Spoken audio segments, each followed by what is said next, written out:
E aí galera, beleza? Hoje nós vamos falar sobre análise dimensional.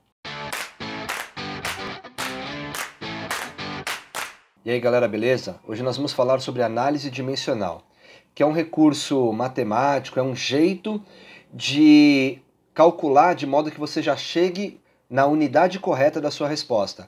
É também uma maneira de você se guiar ao longo do cálculo e saber se a sua resposta faz sentido.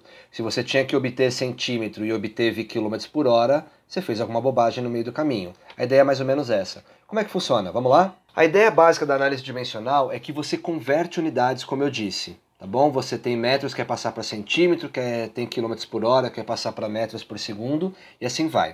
Isso é muito utilizado em ciência, em engenharias de modo geral, quando a gente faz cálculo, e é importante porque a gente mantém as unidades, tudo bem? E o que você faz com essas unidades? Você as trata como se elas fossem algarismos. Você vai mexer, manipular as unidades, vai até cortar as unidades, como se você fizesse com números, como você faz com um cálculo algébrico, beleza? Isso te ajuda, então, a enxergar possíveis erros que você possa cometer ao longo do caminho. E se você chegar no valor final e ver que não faz sentido, pelo menos em termos de unidade, você pode voltar e perceber onde é que você pisou na bola. Dá uma olhada. Então, um exemplo genérico, se liga nessas frações aqui, ó, 15 sextos vezes 6 décimos, tudo bem? Como a gente resolveria isso? Pelo fato de você ter 6 no denominador na primeira fração e 6 no numerador da outra, você pode cancelar os valores que estão em cima e embaixo, numerador e denominador. Dessa forma, a sua conta se resume a 15 sobre 10, também conhecido como 1,5. Beleza? Em análise dimensional, o que você faz é mais ou menos isso, tudo bem? O que você faz, na verdade, é cortar, é manipular as unidades de medida, tá bom? Como é que isso funciona? Você usa algo chamado fator de conversão. O fator de conversão é uma associação, uma relação entre as unidades, de modo que essa relação valha 1. E que diferença isso faz? Por que tem que valer 1? Porque você vai multiplicar o seu cálculo, aquilo que você quer converter, pelo fator de conversão. Entenda, como o fator de conversão no fim das contas vale 1, multiplicar o seu valor por 1 não vai alterá-lo. Não vai mudar o valor que você tem, mas vai acabar mudando a sua unidade. E é justamente o que você quer. Lembra que a ideia de análise dimensional é converter unidades? Você não quer mudar o valor em si, a dimensão dele, você quer mudar a unidade. Você quer que 1 metro se transforme em 100 centímetros, mas 1 metro tem que equivaler a 100 centímetros, certo? Você quer transformar metro em centímetro. Como é que funciona? Então você tem que 1 metro equivale a 100 centímetros. Você pode colocar 1 metro sobre 100 centímetros, ou, dependendo do caso, dependendo do que você precisa, você pode dizer que 100 centímetros, tá, seria o numerador e 1 metro denominador. Não importa qual você use, tudo isso vale 1. Porque sendo 100 centímetros igual a 1 metro, escrever 1 metro ou 100 centímetros é a mesma coisa. É como se você pensasse, um número sobre ele mesmo é sempre igual a 1, tá? Outros exemplos, 1 hora 60 minutos ou 60 minutos 1 hora é 1. Uma caloria é 4,18 joules ou 4,18 joules equivale a 1 caloria. Como esses valores são os mesmos, você está dividindo um número por ele mesmo, portanto vai dar 1. Vamos dar um exemplo? Vamos transformar 57,8 metros em centímetros. Ou seja, minha pergunta é, quantos centímetros tem em 57,8 metros? Gente, é claro que nesse caso é bastante simples, seria só multiplicar por 100, mas eu estou começando por um exemplo simples para a gente ver como é que funciona e eu já vou para um exemplo mais elaborado, beleza? Se liga. Sabendo então que 1 metro equivale a 100 centímetros, então eu vou multiplicar o valor que eu quero converter, lembra, eu quero converter 57,8 metros para centímetros. Vou multiplicá-lo por um fator de conversão.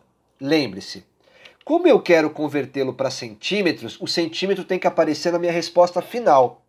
Então quem tem que ir embora é o metro. Dessa forma, desta vez, é melhor escrever que 100 centímetros seja o numerador e 1 metro o denominador. Eu sei que 1 metro sobre 100 centímetros também é um fator de conversão igual a 1. Mas dessa vez, escrever o 100 em cima e o 1 embaixo me ajuda. Por quê? Porque eu quero mandar embora o metro. Então eu teria metro em cima do 57,8 e metro embaixo do 1 metro. sobrando apenas uma unidade, o centímetro, que é justamente a unidade que eu quero, você percebe? Tenta enxergar que se eu tivesse escrito 1 metro em cima e centímetro embaixo, eu não teria cortado o metro, daria metro ao quadrado sobre centímetro. Nada a ver com nada. Não, nada a ver, irmão. Beleza? Não é o que eu quero. Então, desta vez, neste exemplo, compensa escrever 100 centímetros sobre 1 metro. Isso aqui é igual a 1. Isso não altera a magnitude da minha grandeza, altera a minha unidade. Então eu vou fazer 57,8 multiplicado por 100. Tudo bem? Desloca aí duas casas na vírgula, esse é meu fator de correção. E eu vou ter 5.780 centímetros, que foi a unidade que me sobrou. Tudo bem até aqui? Pensa um pouco. Podemos seguir? Vamos para um exemplo um pouco mais casca-grossa agora, beleza? Realmente, nem tudo são flores. E se eu tivesse que usar mais de uma unidade, se eu tivesse que fazer mais de uma conversão? Vamos ver como é que funciona. Existe uma cachoeira na Venezuela chamada Cachoeira dos Anjos. Dizem que é a mais alta do mundo, beleza? Ela tem 3.212 pés, que é uma unidade muito esquisita pra gente, pelo menos aqui no Brasil, tá bom? Bom, um pé equivale a 0,0003048 quilômetros. E 1 quilômetro são 1.000 metros. Qual é a minha questão aqui? Eu não tenho a relação direta entre pés e metros. Mas eu sei a relação de pé para quilômetro e de quilômetro para metro. Você percebe que eu vou ter que fazer duas conversões? E que no final das contas tem que sobrar metro. Pés tem que sumir ao longo da minha conversão e tem que sobrar metros. Vamos ver como é que funciona? Se liga. Vamos só lembrar quanto vale um pé em quilômetro, quanto vale um quilômetro em metros. A grandeza que eu tenho, que eu quero converter, são 3.212, por enquanto, pés.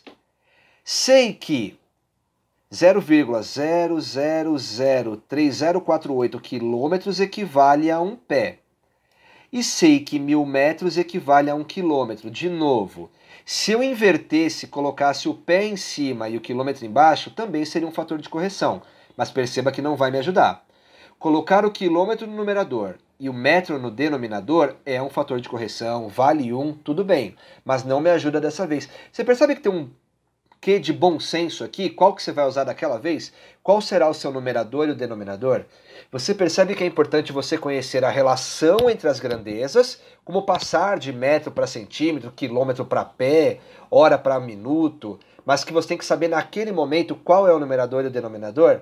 Segue comigo. Por que eu deixei o pé embaixo e o quilômetro em cima? Para eu poder cortar os pés. E no meu próximo fator de conversão, por que eu deixei metro em cima e quilômetro embaixo?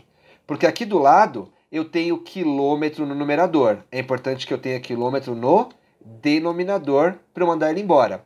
Percebe que o pé vai embora, os pés vão embora, os quilômetros vão embora. O que vai me sobrar, gente? Somente o metro. Deixa eu limpar a tela para a gente dar uma olhada. Dessa forma, a gente vai cortar os pés, como eu disse, cortar os quilômetros e vai sobrar apenas o metro. O que você vai fazer? Vai realizar o cálculo 3.212 vezes 0,0003048 e tudo isso vezes 1.000.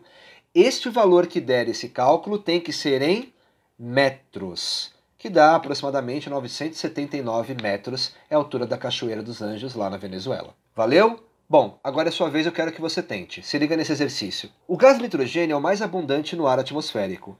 Uma amostra de N2 gasoso em um tubo de vidro tem massa 243 miligramas. Determine o valor dessa massa em quilos. Olhe os dados, olhe os fatores de conversão. 1 miligrama 0,001 grama, 1 grama 0,001 quilos. Esse é o seu valor. Galera, dá um pause no vídeo, dá um tempinho, respira, toma uma água, que a gente já volta com a resposta. Valeu?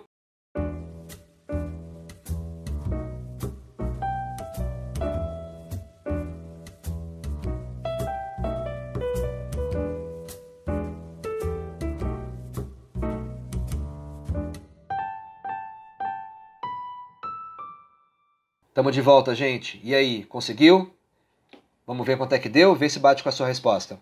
Então a massa de nitrogênio dentro desse recipiente é de 2,43 vezes 10 a menos 4 quilogramas. Beleza? Pessoal, qualquer dúvida, deixa aqui nos comentários, tá bom? A gente vai tentar responder na medida do possível. Espero que tenha sido útil para você. A gente se vê na próxima aula. Valeu!